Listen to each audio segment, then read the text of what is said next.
Three karate champions were laughing at a man who looked too small, too thin, and too calm to be any real threat, and the entire arena backed them up. 5,000 people were convinced they were about to witness the most humiliating defeat in martial arts history. Nobody had even the slightest idea that this night would end in a completely different way.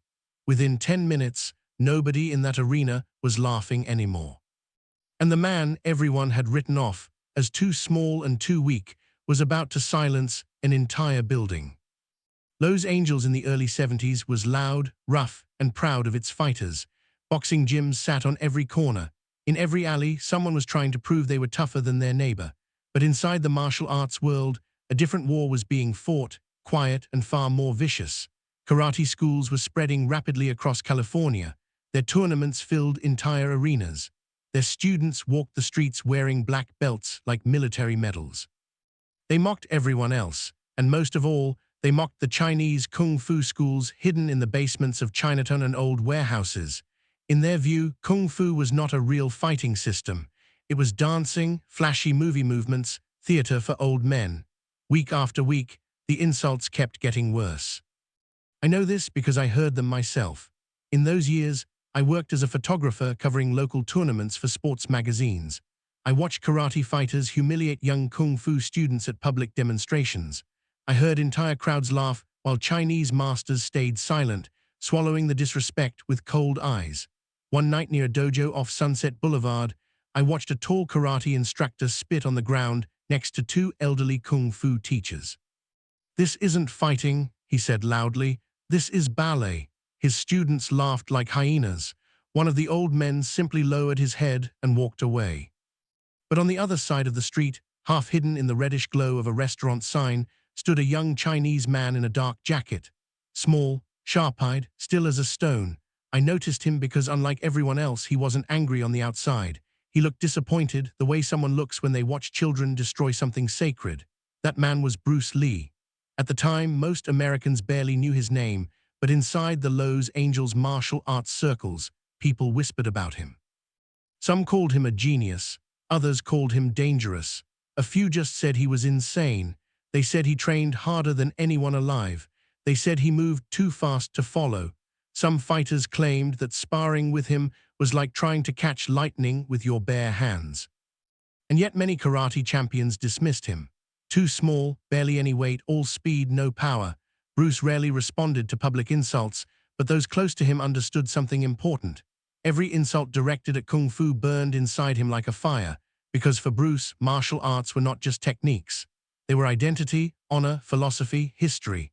And watching people turn centuries of discipline into a joke was slowly pushing him toward a breaking point. The challenge came 3 weeks later. A well-known karate organization, the Southern California Black Dragon Federation, organized an open martial arts competition in downtown Los Angeles. Thousands of flyers flooded the city. Every poster carried one phrase: "Karate will prove its superiority once and for all." Below that, in red ink, a second line: "Kung Fu practitioners are invited." Everyone understood what that meant. It was not an invitation, it was a public execution. Newspapers fed on it. Radio hosts joked about it. One station even laughed on air. "Maybe the Kung Fu guys will dance between rounds." The arena sold out in 2 days, and somehow the hatred only fueled more interest. On the night of the tournament, the streets outside the venue looked like a carnival. Neon lights reflected off polished cars. Street vendors sold drinks at the entrance. Crowds pushed through security while reporters hunted for drama. Inside, nearly 5,000 people packed into the arena. The air smelled of sweat, cigarettes, and anticipation. I was walking toward ringside with my camera on my shoulder when I noticed something unusual. The Kung Fu section was quiet, not nervously quiet, just quiet. About 20 Chinese masters sat together in the back rows. Most wore traditional black training uniforms. Their faces carried a heaviness, almost a shame, before the fights had even begun. On the other side, the karate team looked dangerously overconfident. Tall men, wide shoulders, black belts wrapped around iron torsos. They laughed loudly and slapped each other on the back, as though victory was already guaranteed. One fighter drew particular attention. Rick Morrison, 6'4", 230 pounds, former kickboxing champion. His nickname was The Wall. People said he could break wooden boards as thick as bricks. He stared toward the kung fu section with a grin full of contempt, then called out loud enough for the entire arena to hear, "I hope your dancers stretched before tonight." The karate side erupted. Even the audience joined in. I raised my camera toward the kung fu masters. Not one of them reacted, but then I noticed something, an empty seat, a seat at the edge of their section. Someone important was missing. Moments later, the host stepped into the ring, his voice booming through the speakers. "Welcome to the greatest martial arts confrontation Los Angeles has ever seen."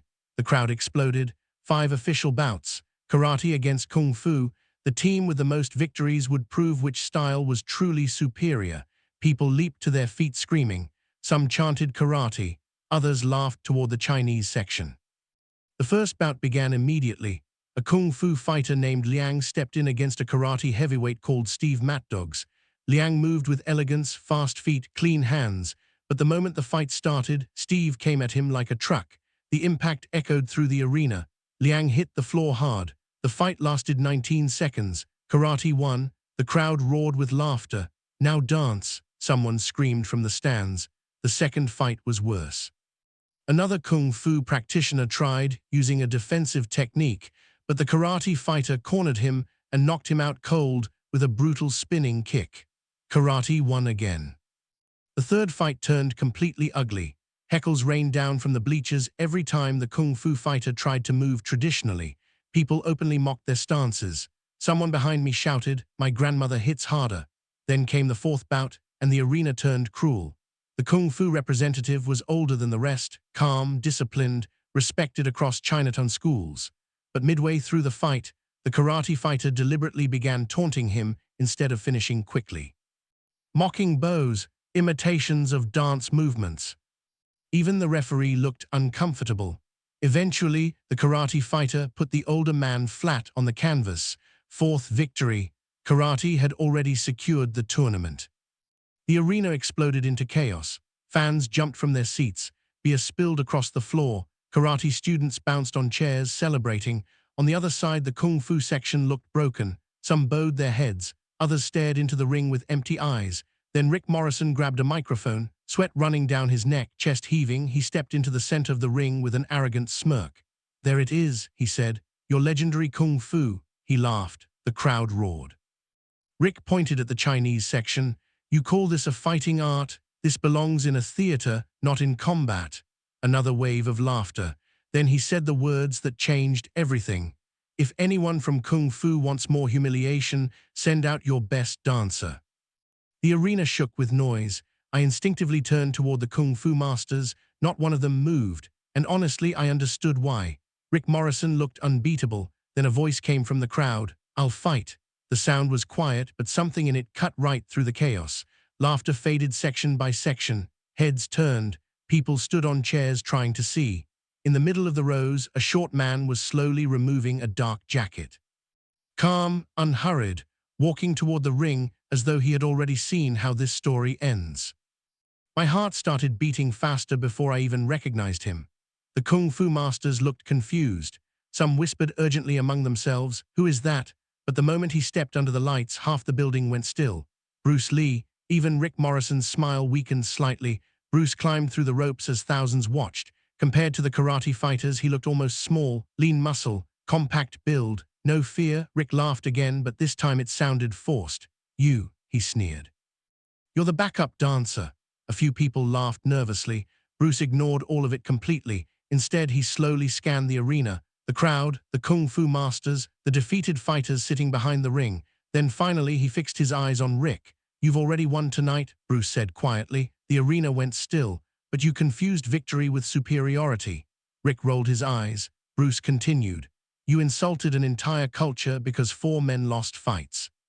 That doesn't make you a warrior, it makes you arrogant." The crowd murmured. Rick stepped closer. "So what now?" Bruce's eyes sharpened. Then Bruce pointed toward the karate section. "Send your 3 best fighters." The arena instantly erupted. People thought they had misheard. Rick blinked in confusion. "Bruce, no," he said. "I'll fight all 3 of them, alone." Complete silence. Even the hosts went quiet. One karate student burst out laughing, then another. Soon the entire karate side was howling. Rick was wiping tears from his eyes. "You're serious?" Bruce nodded once. But if I win, his gaze moved across the arena like a blade, this ends tonight. You will apologize to every kung fu school you have mocked, and you will never disrespect this art again.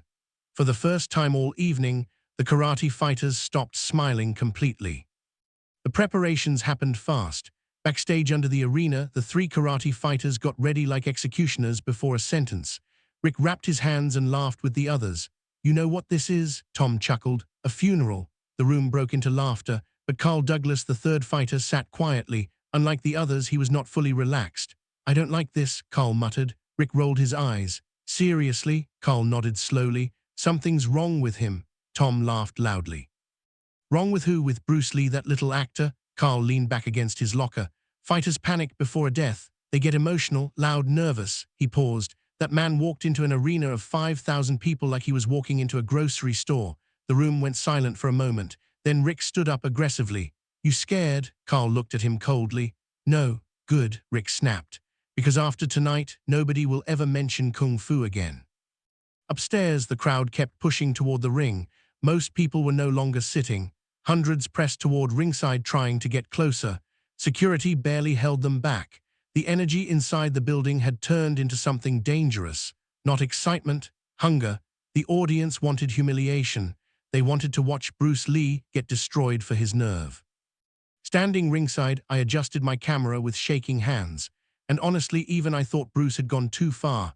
I had heard the stories, everyone had. But stories are one thing, reality is another. This was not a movie. These were three professional fighters against one man. Then the lights dimmed slightly. The host returned to the center of the ring. Ladies and gentlemen, the noise began to fade. For this special bout, there will be no point system. The crowd roared, no judges, louder still. No time limit. Now the building shook. The host swallowed hard before finishing. Victory by knockout or submission. The crowd erupted with a force that sent dust falling from the ceiling. Then the karate fighters entered together. First Rick Morrison, then Tom Bennett, then Carl Douglas, three enormous men walking side by side toward the ring while the audience roared like animals. Tom performed for the crowd. Rick raised his fists proudly. Carl said nothing. Then Bruce Lee walked out alone. No music, no shouting, no celebration, just quiet footsteps under bright white light. And somehow his silence felt louder than the entire crowd. Insults flew immediately. Go home. You're dead, dancer. Bruce ignored all of it. His face was calm enough for meditation. That was when I noticed something strange. The closer Bruce got to the ring, the quieter Carl Douglas became. His breathing changed. His eyes never left Bruce. Predators recognized predators, and for the first time that night, one of the karate fighters looked uncertain. Bruce climbed slowly through the ropes. The referee gathered all four men in the center. The scene looked almost absurd. Three massive karate champions surrounding one lean kung fu fighter. The crowd chanted, "Karate, karate, karate." Rick smiled confidently. You still have time to walk away. Bruce looked at him without blinking. You've already lost. Rick's smile faded slightly. The fight hasn't started yet. Bruce nodded once. No, he said quietly. It started the moment you confused disrespect with strength. Even the referee looked tense. Sweat rolled down his forehead. He stepped back nervously. Fighters, prepare. Rick cracked his knuckles. Tom bounced aggressively. Carl never once looked away from Bruce. Bruce slowly took his stance. Loose, relaxed, unlike anything the audience expected. No traditional kung fu form. No dramatic poses, no flashy movement, just terrifying stillness. The bell rang and the arena exploded. Rick charged first like a bull. Tom moved from the left. Carl circled wide, searching for an opening, three attacking simultaneously. The crowd was on its feet screaming, and then something happened that my mind still struggles to process even today.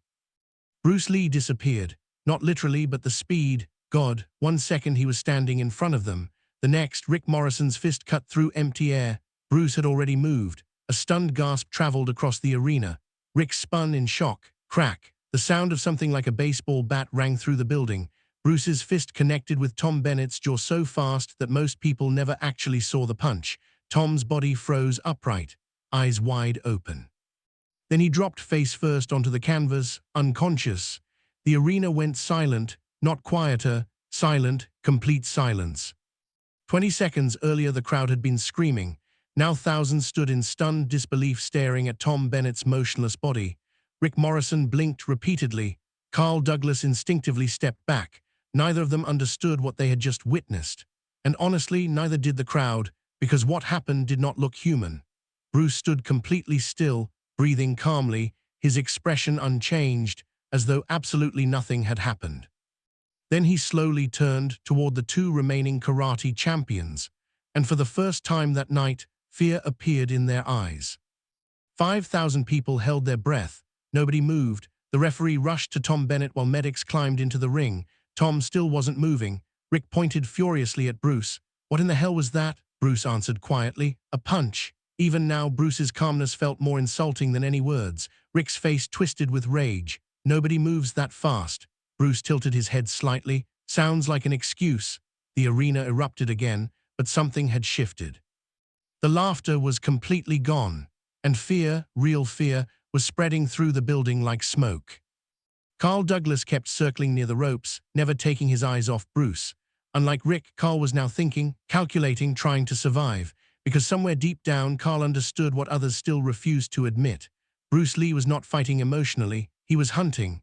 Rick rushed in one more time with wild combinations, punches, hooks, elbows, pure desperation. Bruce slipped through everything like smoke, not one wasted movement, no fear. Every inch of his body looked controlled by something beyond normal human understanding. People in the crowd were standing with their mouths open. Even the karate students looked horrified now. Rick threw another heavy strike. Crack. Bruce intercepted it instantly. One straight punch directly into Rick's nose. Blood sprayed across the canvas. Rick staggered backward blindly. Bruce stepped forward, not fast, deliberately, precisely, predatory. Rick tried to swing again. Strike after strike, short, accurate, explosive. Each connection sounded like snapping wood. Rick's legs began folding beneath him, and the biggest fighter in the arena suddenly looked not dangerous. He looked scared. Carl Douglas forced himself to his feet through the pain, barely breathing. But the moment he saw Rick crumbling under Bruce's strikes, something inside him broke. I watched it happen in real time. Carl stopped seeing Bruce as a human being and started seeing something else entirely. The crowd felt it too, because the energy inside the building had completely transformed. They had come to laugh at Kung Fu. Now thousands stood frozen watching the destruction of men they had believed were unbeatable. Rick made one final desperate charge, screaming as he came forward. Bruce moved first, one explosive step. Then a punch landed directly on Rick Morrison's jaw. Time seemed to stop. Rick's massive body stayed upright for half a second, eyes completely empty. Then the giant fell backward onto the canvas like a falling tree. The entire ring shook. People screamed. Some jumped backward in shock. Others grabbed their heads, unable to process what they had seen. Rick Morrison, the monster of Los Angeles Karate, was unconscious, completely unconscious. Only one man remained. Carl Douglas stood looking at his fallen teammates, breathing hard. The arena was deathly quiet again. Bruce slowly turned to face him. No anger, no triumph, just calm focus. Carl looked around the arena once. Thousands of eyes looked back at him. Then he looked at Bruce, and for a long moment nobody moved. Finally, Bruce spoke quietly. "You can stop." Carl's jaw tightened. Pride wrestled against survival instinct on his face. Karate students screamed from outside the ring. "Fight him, don't surrender." But Carl kept looking into Bruce's eyes, and what he saw there terrified him, because Bruce was not exhausted. He was not injured. If anything, he looked faster now than he had at the start. Carl understood the truth before everyone else. This was not a lucky night. This was not a trick, and it certainly was not dancing. Bruce Lee was simply operating on a completely different level. Carl slowly lowered his fists. The arena erupted. Some screamed insults. Others booed with fury, but Carl ignored everyone. His voice came out hoarse. "I'm done." The entire arena froze. Even the referee blinked in confusion. Carl looked directly at Bruce, then slowly bowed. Not sarcastically, not in mockery, a genuine bow born of real respect. The silence that followed felt deafening, because everyone in that building understood what the bow meant. The war was over. Bruce returned the bow, then stepped toward the microphone lying near the ropes. A reporter handed it to him with trembling hands. Bruce looked out at the arena filled with thousands of stunned faces, blood on the canvas, fallen karate champions, and somewhere in the back rows, kung fu masters with tears shining in their eyes. Bruce finally spoke. Martial arts were never created to breed hatred. Nobody moved. Style does not make a person superior. Respect does. Complete silence. Bruce looked toward the karate section. You mocked people without understanding them. He paused. That is weakness, not strength. No whistling came. No laughter. Only silence. Heavy silence. Rick Morrison was finally brought to his senses in the corner. Blood covered his face. His pride was utterly destroyed. Bruce walked slowly toward him. The arena followed every step. Rick looked up with difficulty. For a moment it seemed he might attack again. Instead, he lowered his head. I was wrong, he murmured painfully. Bruce extended his hand. After a long hesitation, Rick took it. And the entire arena exploded, not with hatred, not with mockery, but with something that had not existed at the beginning of that night. Understanding. That night permanently changed the martial arts world of Los Angeles. Karate schools stopped publicly mocking kung fu. Many fighters afterward began studying Chinese martial arts with respect rather than arrogance.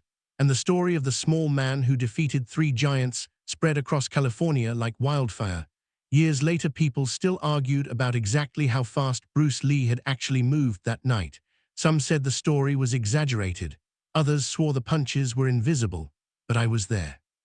I heard the laughter before the fight and the silence after it ended. And to this day, I have never seen fear spread through a crowd faster than the moment people stopped underestimating Bruce Lee.